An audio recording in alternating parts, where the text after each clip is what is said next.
Welcome to Wisdom Life Channel. Today, we will explore an intriguing topic together. Can we change our karma? Before diving deep into this subject, we would like to pose 3 questions for you to reflect on. Do you believe that every action you take creates consequences? Do you feel trapped in the consequences of the past, as if there is no way out? Do you believe that you can change your life right here and right now? If you have ever asked yourself these questions, then this video is for you. Together, we will delve deeper into karma, a central concept in Buddhism, and explore whether we can change our karma. The definition of karma in Buddhism. In Buddhism, karma is not simply about actions or deeds. The Buddha taught, "Monks, I say that intention is karma." This means that karma is not merely about external actions but rather the intention, cetana, behind those actions that truly matters. For example, if you help someone because you desire praise or recognition, the intention behind that action is rooted in greed or craving. On the other hand, if you help someone out of compassion and a genuine wish for their happiness, the intention is wholesome. It is this intention that creates karma, not the external action itself. Karma, in Buddhism, is a spiritual process deeply connected to the mind. The Buddha emphasized that the mind is the source of all actions and, therefore, the source of karma. If you can control your mind, you can control your karma. Karma and the law of cause and effect. Karma is part of the law of cause and effect. Every action, cause, creates a consequence, effect. The Buddha taught, "As you sow, so shall you reap." This means that if you do good, you will receive good results. If you do bad, you will face negative consequences. However, cause and effect do not always manifest immediately. Some karmic seeds planted in the past may only bear fruit in the future when the conditions are ripe. For example, if you have helped someone in the past, you may receive help from others in the future, even when you least expect it. The law of karma is not a simple, linear process.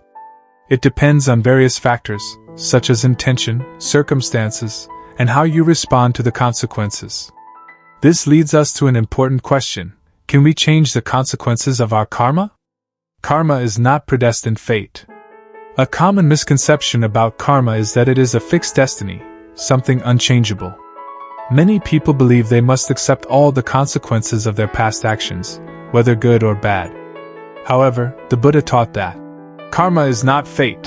The Buddha said, "The past is gone, the future has not yet come, the present is where you live."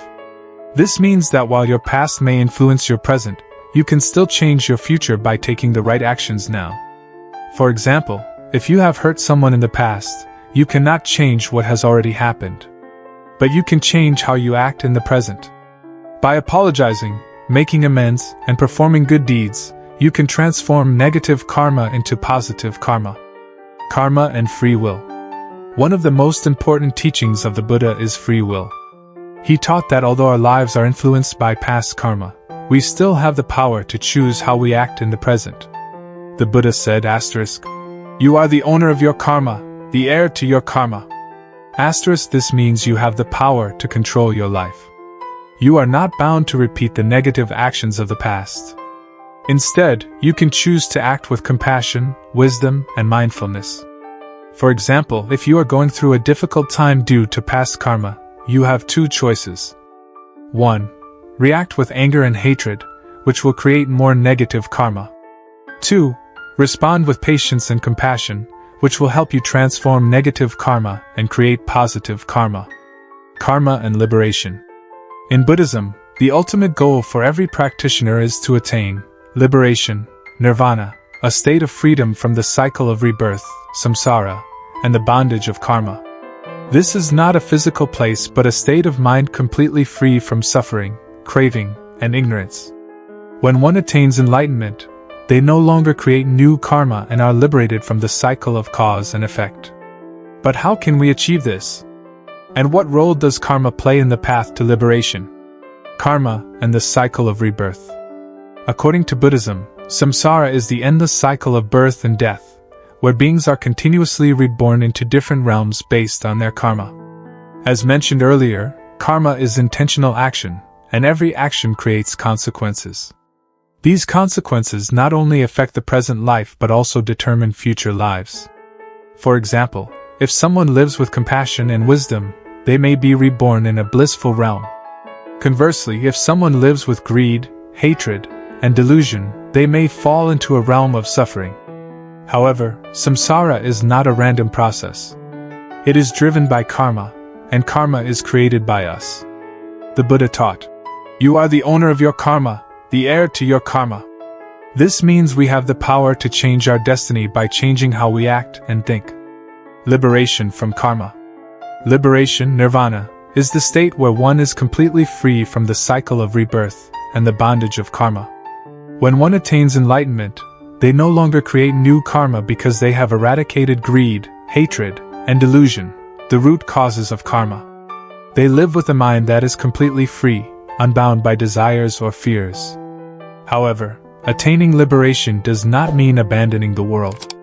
The Buddha taught that even in this present life, we can live with peace and freedom, even while facing challenges and difficulties.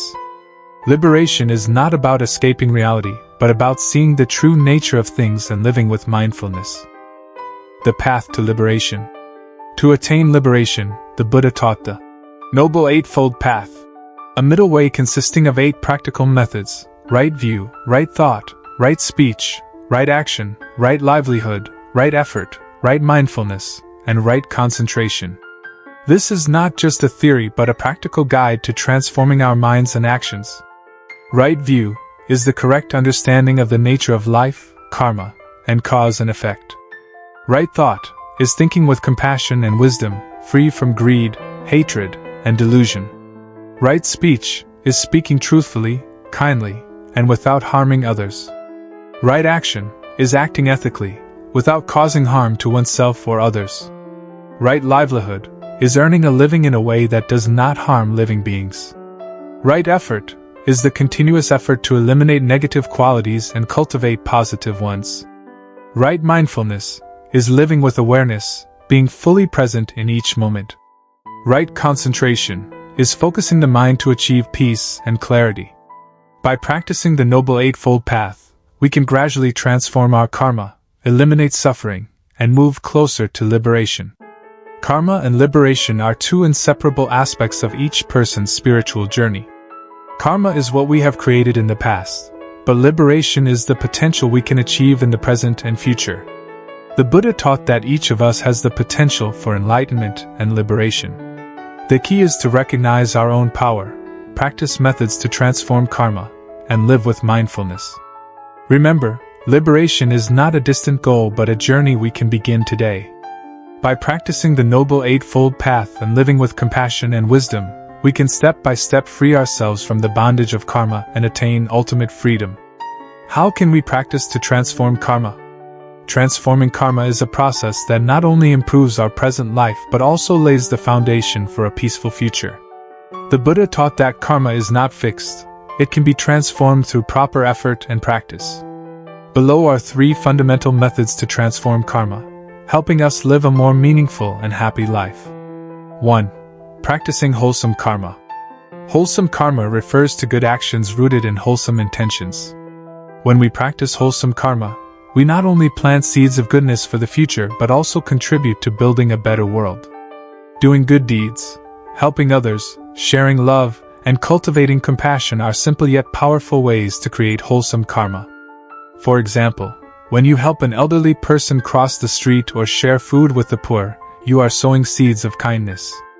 Living ethically, following the 5 precepts, not killing, not stealing, not engaging in sexual misconduct, not lying, and not consuming intoxicants, is the foundation of an ethical life.